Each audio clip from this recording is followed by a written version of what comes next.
9h, 11h, Europe 1 Culture Média. Olivier Benkemoun. J'apporte le dessert. C'est le nom d'un nouveau magazine de voyage qui démarre demain soir sur C8. Concept très original que l'on doit à un jeune homme de 26 ans qui est avec nous, Jean-Baptiste Martineau. Bonjour. Bonjour Olivier. L'idée, c'est vraiment tout simple. Là. C'est véritablement apporter le dessert.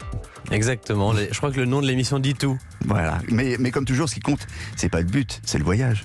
Oui, ça c'est le moyen. C'est un moyen de rencontrer les gens. C'est vraiment une émission de découverte où je parcours la France à moto électrique et je vais rencontrer des gens. À chaque fois, la porte d'entrée, c'est de leur apporter un dessert typique du coin. Et puis après, on voit ce qui se passe. Mais il se passe quoi? Il se passe plein de choses. C'est vraiment des rencontres, des activités typiques des régions. Donc ça va être faire du planeur au-dessus des Alpilles, aller préparer des crêpes avec Joséphine en Bretagne, aller faire des cannelés à Bordeaux, aller voir des grands-mères dans les Bauges. Enfin voilà, donc c'est une émission de rencontres avec parfois des grands-mères, une émission avec des défis sportifs et une émission avec de la pâtisserie quand même. Voilà, évidemment, il y a les desserts. Alors les desserts, soit je les récupère chez des artisans réputés et parce que c'est typique du coin, soit j'apprends à les fabriquer. Moi, je suis pas du tout pâtissier. Je n'étais même pas très dessert en fait à la base. Non, mais vous êtes doué parce que plusieurs fois vous contribuez à faire de la pâtisserie. Vous êtes pas mal avec la poche à douille. J'ai le rôle du commis, moi en général. C'est déjà pas mal pour cette émission. Alors, ça commence demain soir. Ouais. Voilà. Objectif de la première émission, ça se passe dans le sud de la France, en Provence. Amener de la rocaille au Mont Ventoux. Rocaille, c'est quoi? Alors la rocaille, c'est une meringue de la maison Jouveau à Carpentras qui a créé cette meringue en forme de pierre, comme celle qu'on peut retrouver au sommet du Ventoux, qui laisse penser qu'il y a de la neige parfois. Et c'est un mont mythique du cyclisme, un mont mythique aussi de la Provence. Et l'idée, c'était d'aller en haut et de le partager avec quelqu'un là-haut, s'il y a quelqu'un. Démarrage de l'émission à Cassis, les Calanques, et vous nous emmenez jusqu'au Mont Ventoux. Donc, première rencontre à Cassis avec celui qu'on appelle l'ange des Calanques, un plongeur de l'extrême. C'est d'ailleurs le recordman mondial du saut de falaise. Il s'appelle Lionel, et il vous a fait sauter. Oui, moi j'avoue que j'ai un peu le vertige. Là on a sauté, vous verrez, mais on a sauté à 9 mètres dans ce cadre magnifique avec vue sur la mer, Cassis, etc. Ça démarre très fort dans cette émission et après je remonte sur ma moto puis j'embarque vers Marseille. On a oublié de lui dire ce que vous lui avez amené, du chichi. Ouais, le chichi frégie qui est spécialité de l'Estac à Marseille, c'est des churros un peu, cette forme de churros. Il y en a dans toute la Provence, mais la particularité c'est la farine de pois chiche. C'est très léger du coup. Et vous le dites dans le documentaire, c'est un des produits phares de la street food marseillaise. Je vois que vous avez regardé. Ouais. Il n'y a pas que des chichis, il y a aussi un chef qui revisite le calisson avec un biscuit incroyable aux amandes, du basilic du jardin, des produits qui sont des produits de la région. Oui, c'est dans un magnifique château, on allait préparer un calisson revisité sous forme de dessert un peu frais avec du basilic, de la crème de citron. Et ça, je l'apporte ensuite à un pilote de planeur. Et je crois qu'on n'aurait pas dû le manger avant le vol. Ah oui?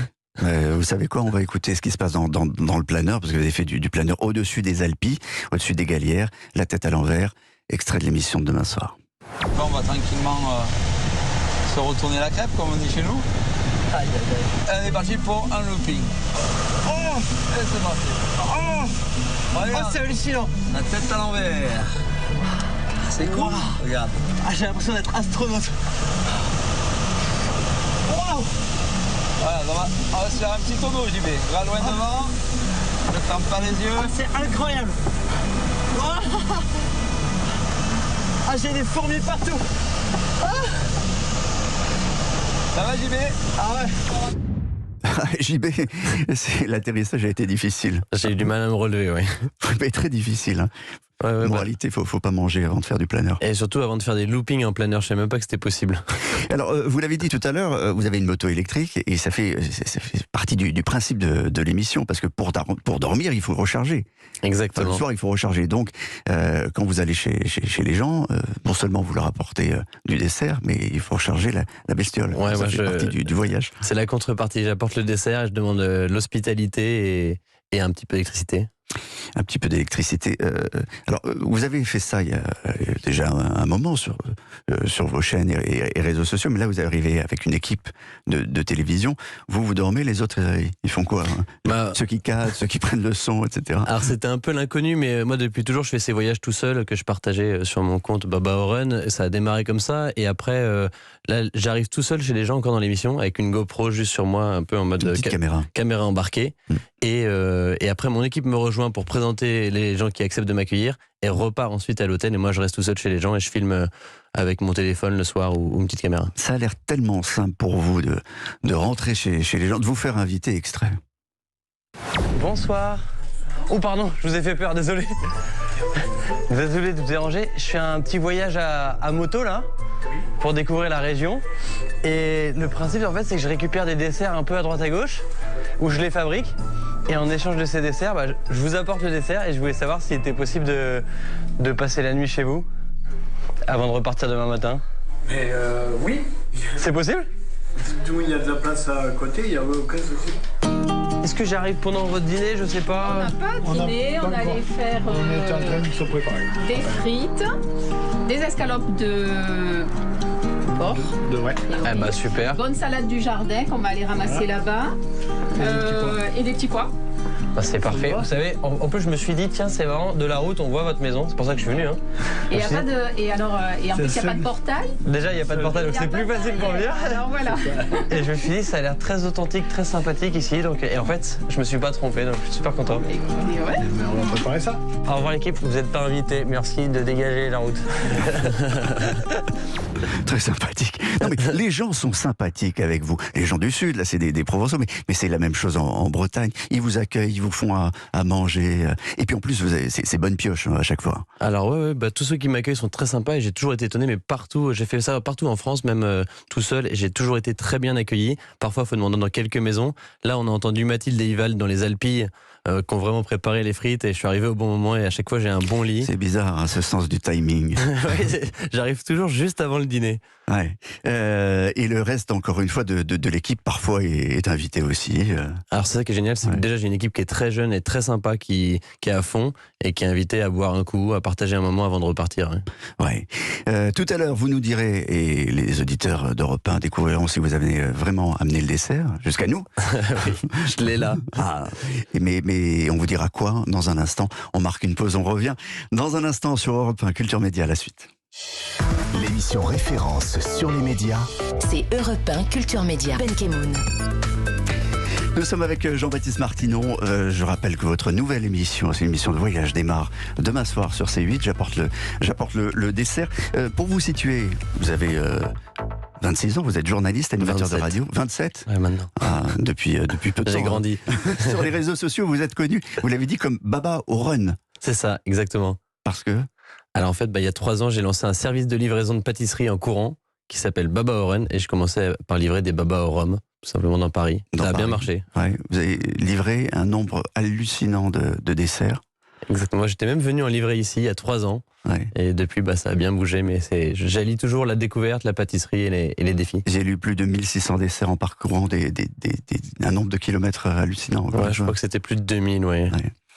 Vous n'avez pas livré que des desserts d'ailleurs, vous avez livré des mots, des petits mots. Ah oui, le messager créatif, ça c'était en janvier.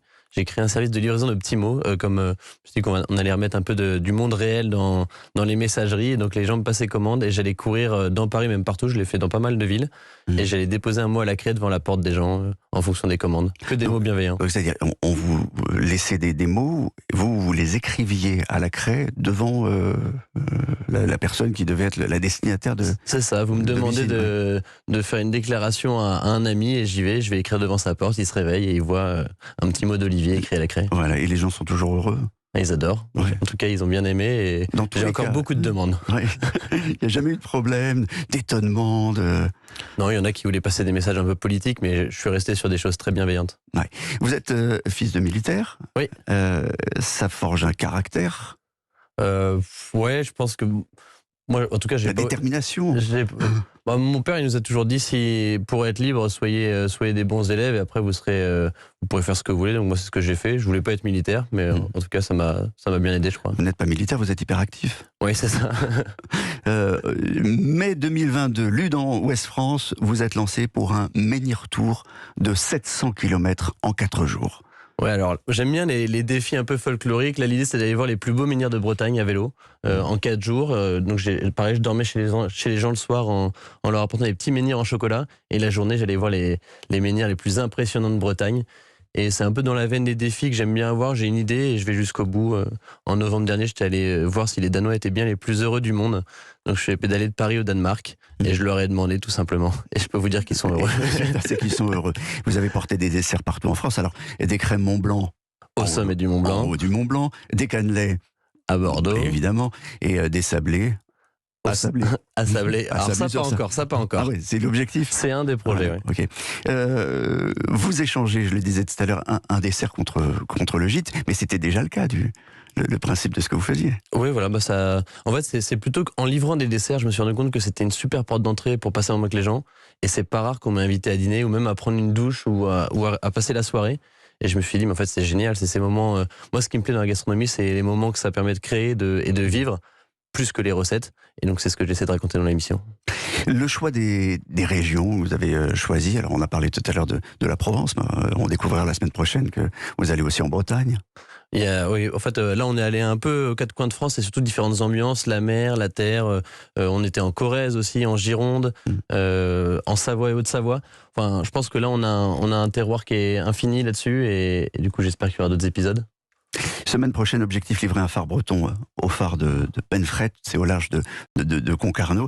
Et puis vous allez voyager au Mont-Saint-Michel. Vous avez fait une petite expérience dans les sables mouvants, parce que je le rappelle encore, il y a les desserts, mais il y a aussi l'expérience, le sport et des défis parfois étranges. Oui, c'est ça. L'idée, c'est de sauter dans le grand bain et de tester des choses. Et là, c'était dans la baie du Mont-Saint-Michel, qui est connue pour être merveilleuse, mais aussi dangereuse, avec ses sables mouvants. Et donc l'idée, c'est d'apprendre à la fois le danger et comment s'en sortir. Ouais, donc vous plongez vraiment dans les sables mouvants. Quoi. Vous restez et vous pataugez. Ce qui est dingue, c'est qu'on est sur une plage qu'on dirait complètement normale, et en fait, en tapant des pieds, en 30 secondes, je suis enfoncé jusqu'à la taille, et si j'avais pas la technique, je serais encore dans la baie du Mont-Saint-Michel. Il y a des régions qui vous ont plus que d'autres.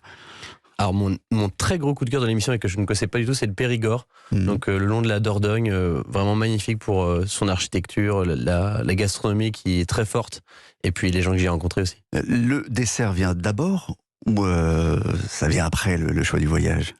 En fait, il y a des très bons desserts partout en France, donc l'idée, c'est de trouver une région, de tirer un fil qui est le fil de mon road trip. Chaque épisode, c'est un road trip de 4-5 jours.